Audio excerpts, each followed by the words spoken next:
Kalinga Prab, alam na ang ikinatatakot ng Tres Sisters, umiwas na dapat.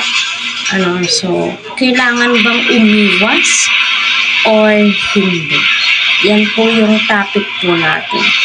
Unang-una sa lahat, ramdam po natin na sobrang thankful po ang pamilya o anak ni nanay dahil andyan na po ang kalingap na handa po silang tulungan, tugunan ang kanilang pangangailangan.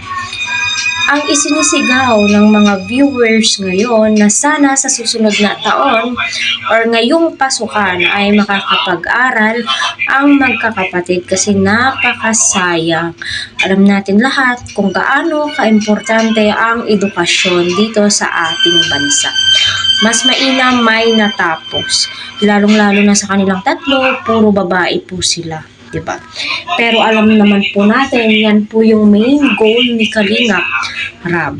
Ang kay Kalinga Prab ay matulungan po yung pangaraw-araw po nilang pangangailangan, maboost po yung confidence ng magkakapatid. Kasi alam po natin kung ano po yung hirap nila or ano po yung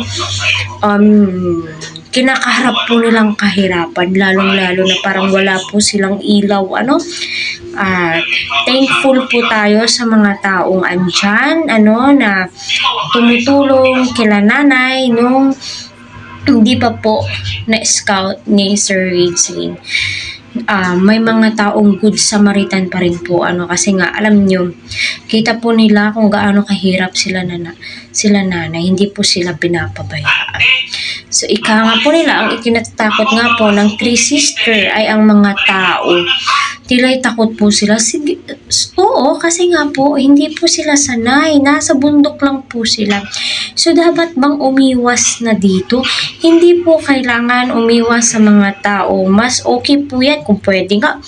Tagalinggo, ipasyal ni Kalinga Prab sa mall, sa plaza, para mas makahalubilo ng mga tao. Hirap naman kung hahayaan na lang, ma-adapt po nila yung ugaling ganyan, di ba?